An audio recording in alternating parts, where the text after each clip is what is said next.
All right, Anu, would you now tell me what is all this about? It's Valentine's today, so I just wanted to share all the gifts that I got with you. Oh, you received so many gifts, huh? So it's Valentine. It's actually been a week, so it's the love is in the air and everybody's very happy, and so this is one of the mediums in which people have been sharing their happiness. So I've got cards. I've got chocolates, like rose, obviously, so some jewelry as well. So a fat lot of gifts. Who is it? It a few, not just one. Okay, so who are they? They're there. They're trying to. Looks like half a dozen of them at least. It's not really, but they're trying because Valentine's, they get the courage to approach apparently. So they've been so it's said that it's a special day where you can kind of approach somebody in that manner. Looks like it has been a pretty happy week for you. Yeah. Fine, good for you. Now why have I brought them to you? Yes. That is the question. Yes. So although it has been a very happy week, however, I do remember your teachings, and so it's something that you're not very fond of. So the gifts is not something that would make you very happy. That much, like, I'm pretty that much I've learned. So I just wanted to understand, like, what is your take on this? Because it does make everybody else who I've met happy, and and those people who wanted to show their affection were able to do it on this day or throughout this week. So just wanted to understand, your take on Valentine's Day and and gift giving in that manner. Who is this fellow called Valentine? He was Saint Valentine, I hear. Roman in times. There have been at least 3 Saint Valentines, and there are at least 3 dates in the calendar that are officially designated by 3 different churches as Valentine's Day. 14th of February happens to be the most popular and the most celebrated of those dates. You said that I'm not very fond of these things. I'm actually very fond of Saint Valentine's. Though we do not know about him with much historical accuracy, yet whatsoever has come to us by way of legend or myth or folklore is still quite sufficient to make him a special character. You know his story? Somewhat. What do you know about him? Okay, so the most popular ones that I read on and I've heard. So in the Roman days, marriage was banned because the king thought that soldiers focused better if they weren't married. So he put a ban on marriages, and Saint Valentine was the one who would, still officiate the weddings of those couples and have them, so in a sense, a flourishing of love in that manner. You see, it was not merely to get people married. The king wanted war.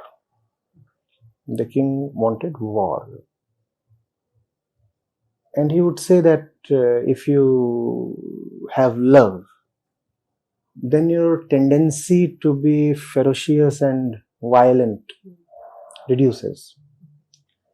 So therefore he said that young men should be dedicating their energies towards war, bloodshed, violence, these things. Saint Valentine he said this won't do. So when he would find a genuinely loving couple, he would arrange for them to get married. He was probably a priest, probably a pastor, some religious figure he was. So he would get them married. So first thing is this. He was not someone who wanted man pitted against man. He did not want violence amongst human beings. So he is arrested and put into the jail. And again, there are various stories. But the gist is that there he grew into affection for the judge's or the jailer's daughter. And she happened to be blind. He restored her eyesight.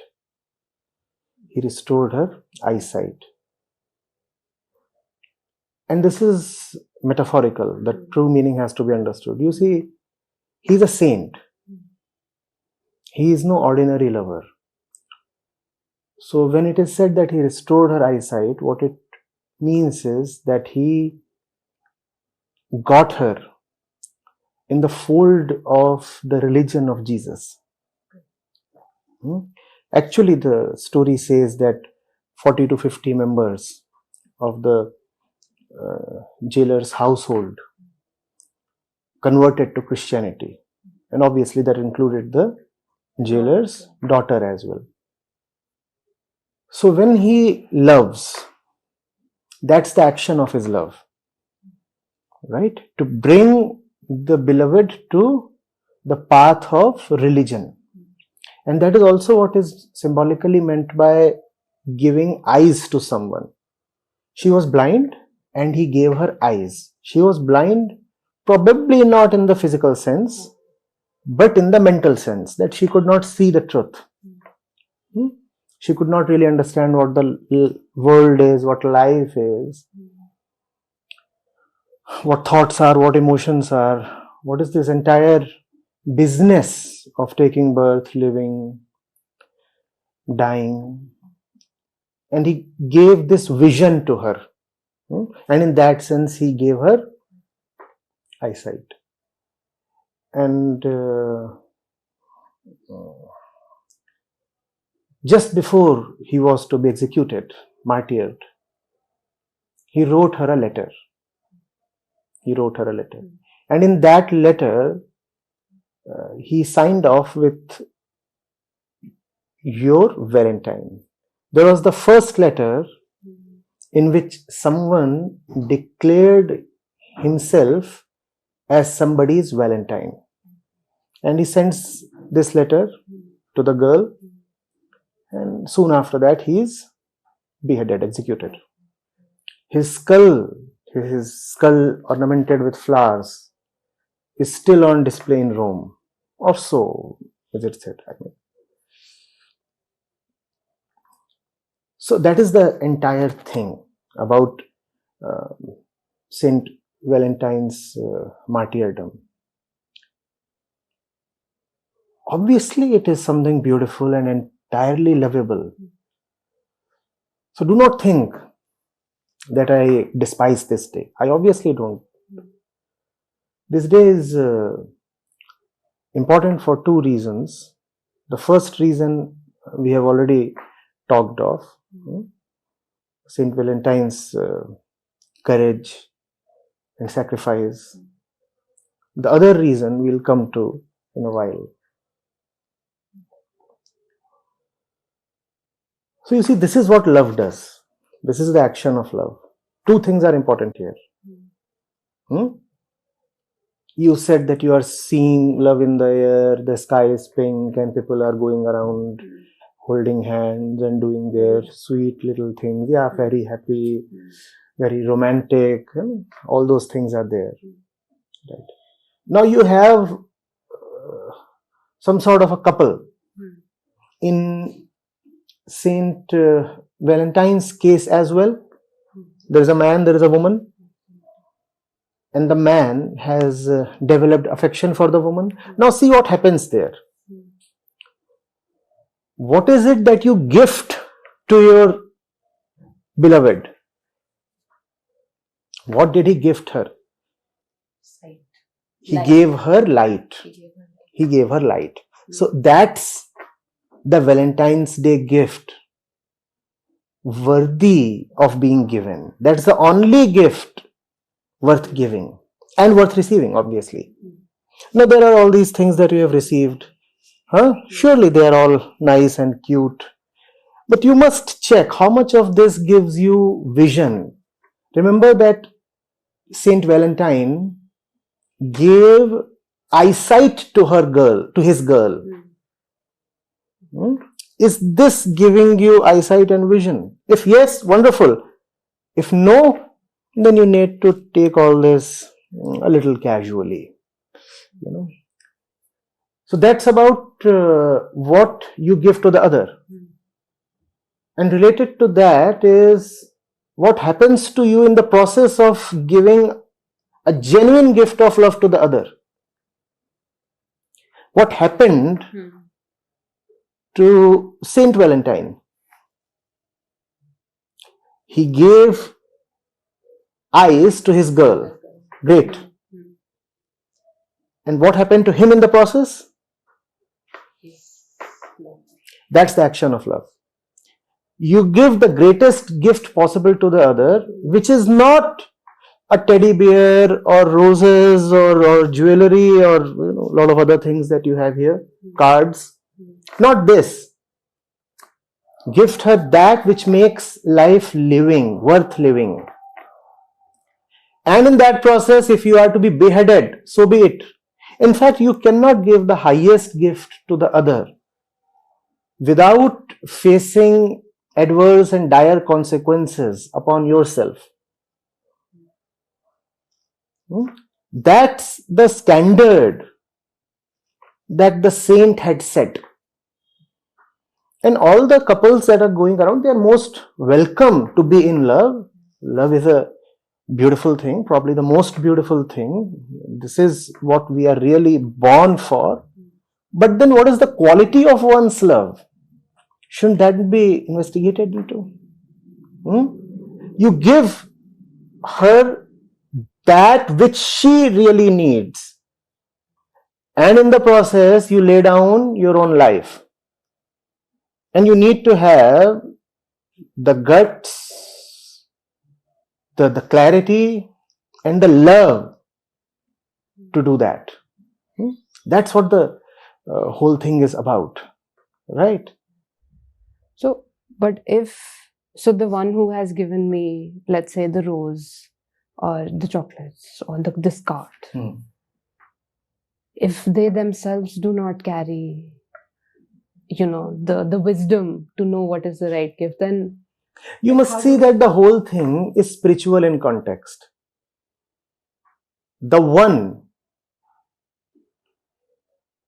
who lends his name to this day was a saint. And only a saint can love. When a saint loves, then he gives you eyes. When an ordinary man loves, he gives you all this and a lot of nonsense, a lot of headache, a lot of mischief. I'm not alleging, but isn't that what we usually observe? What's this card? Sure.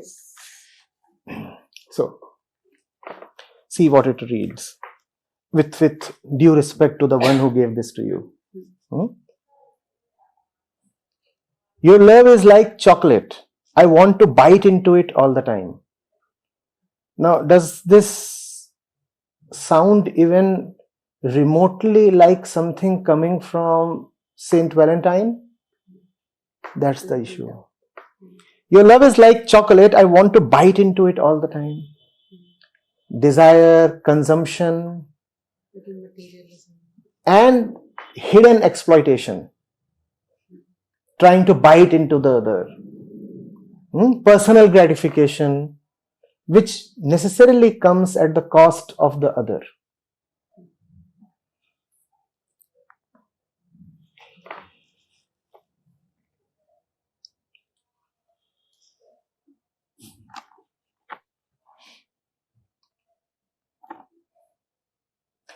Your love is so tempting. The more I have it, the more I want. I, and I. Temptation. Your love is so lingering. It's always playing on my mind. And the ones who have known life, they have said that if something starts playing on your mind, then it is not at all good for you, because it has become another burden on the mind. The mind that is already burdened a lot is now carrying constant thoughts and memories and ideas of one more person. But that's our definition of love. No, I'm thinking about you. The saints laid down their life so that our faulty definition of love gets corrected. And that's probably the best use this day can be put to. Correcting the definition of love, right? Moments of your love, just like a chocolate, comes with loads of joy but seem to get over too quickly. Excitement, ignorance, ingredients in the classic recipe of suffering. I don't want to spoil your day, but I see it. You yourself have been not very certain about things. Otherwise, you wouldn't have come to me with all this. Because it was very temporary, and I wanted to know more. You wanted to know more. Do you also want to show more? Something else? Yeah, I can see that thing down there. What's that? Okay, that didn't fit the table, so... That was beyond the scope of the table? Beyond the scope of the table, so I got... I almost feel guilty, when I think of the one who gifted you this with all his soft and delicate feelings. Now here I am, revealing something beyond the teddy. But then it might give the giver and the receiver some quick happiness. That happiness doesn't last, and not only does it not last, it brings in its wake a lot of mischief, a lot of sorrow. Life can be much better than that. So what is love then? What would Saint Valentine Day say? What is love? Bringing light to the others. That was love. Simple, straight, that is love. Bring light to the other. It's not your own self-interest that you think of in love. Bring light to the other. Even if you are to be killed the next day, as Saint Valentine was, still bring light to the other. Even if the one you are bringing light to is your executioner's daughter, still bring light to her. And family. And her entire family. Remember that even the judge or the jailer, whosoever he was, we do not know the exact history. Even he converted to Christianity after Saint Valentine's sacrifice. Even he converted. So that's the action of love. That's the power of love. That's the compassion of love. That's the giving capacity of love. And remember that true love is bound to be spiritual. It can be nothing else but spiritual. So how do I finally celebrate Valentine's Day? If not... Call up these people and have a really genuine and honest and deep discussion with them. I know it may put them off a bit. Because that's not the expectation. That's not the expectation. When they receive your call, they would probably immediately raise some other kind of hope in their mind. But if you know love even a little bit, then you should liberate these people from their self-defeating and self-deceptive fantasies. Not further, stoke the fire. Not reciprocate. Not reciprocate. Yes, not reciprocate. So, a wisdom book maybe then. A wisdom book, obviously. You see, it starts with all these things. But you must know what it leads to. Look at the stats released by the Durex company. It manufactures condoms. In the Valentine's Day week, sale of condoms spikes by 20 to 30%. And then there are the stats available from the medical organizations. March is the peak month for termination of pregnancy. So it's not just about these sweet chocolates and all that. Unless love has something enriching, something deeper, something spiritual about it, it is bound to be all about the body. Even if it appears emotional, that emotion would ultimately lead only to the body. So this fallacy that love is primarily emotional must be understood and discounted. Love is not an emotion. Love primarily is a spiritual understanding. From that comes a high quality relationship with the other. In that relationship, you want to elevate the other. You don't want to exploit the other. You don't want to just bite into somebody's body. Nor is love some kind of a recipe to temporarily heal somebody's loneliness. The kind of meanings that we associate with love are highly demeaning, actually. Because they bring you down. Yeah, they bring you down. And Saint Valentine won't be quite pleased with the meanings we have associated with his name, his day. By the way, the sacrifice took place in the 3rd century AD. And the association of his sacrifice with romantic love took place almost 1,000 years later, more than 1,000 years later.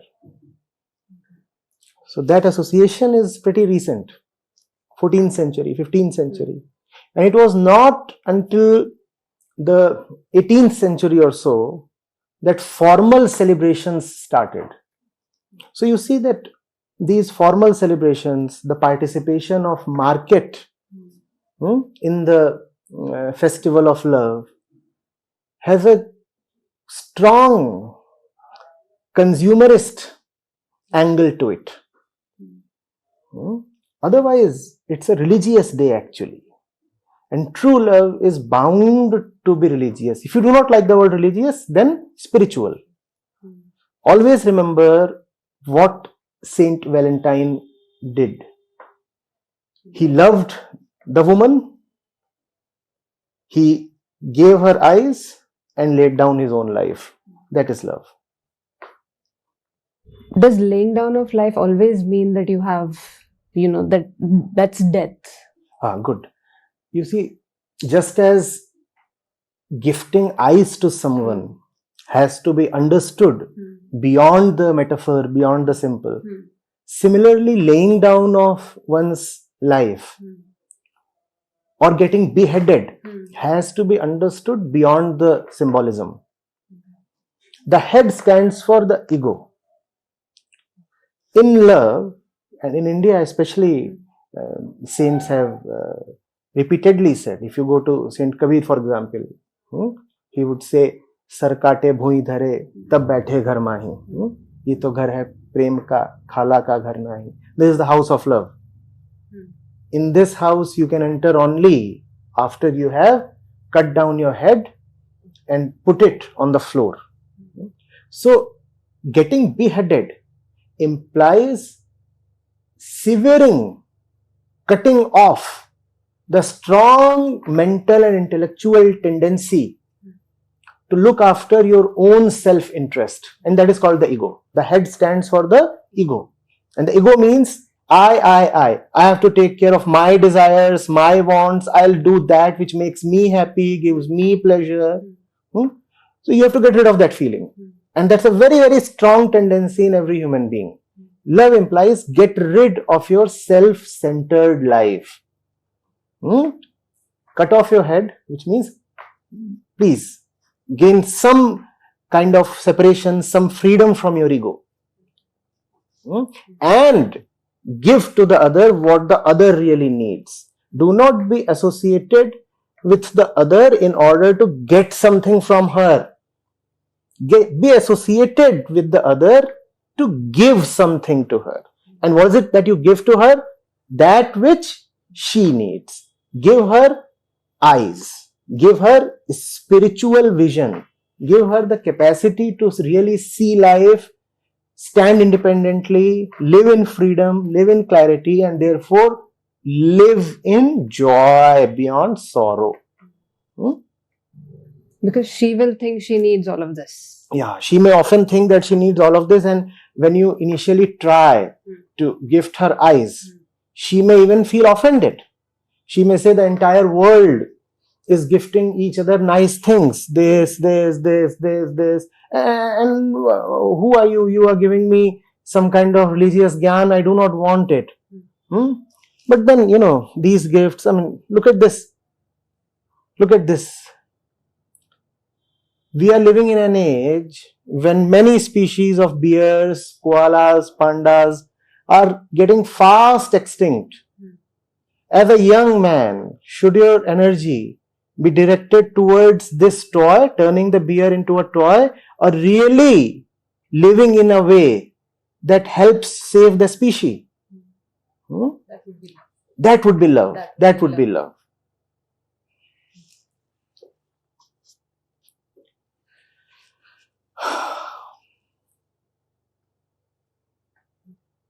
So the beer is no harm? No, there is nothing harmful in the beer, obviously. Just that if it limits your life to the stuff present on this table here, then such a life is pretty limited and suffocating and dwarfed, and therefore wasted, and hence dark, and hence full of sorrow. Why live such a life? This will offer you some momentary excitement, but then give you very little depth or richness. And as a young man or woman, you deserve to have a rich, deep, high life. Love is about gifting that to the other. Before we end, Acharya, you had mentioned two reasons why you love Valentine's Day. One was because of Saint Valentine, the actual story, the actual saint. Right. What was the second one? You remembered that. The second reason why I love the Valentine's Day is because it reminds me of how much work is left for me. When I look at all the cute stupidities happening in the name of Valentine's Day and love, it strongly reminds me that I have a mission at hand. I need to do a lot. The world really requires the gift of eyes. So yes, this is an important day for me as well. I guess you love Valentine as much as we pretend, or like Yes, yes. We all need reminders. I too need reminders. So when these things happen and a public display of ignorance and consumerism happens in the name of love, then it's a pretty strong call to work even harder in the limited time that one has. I listen to that call.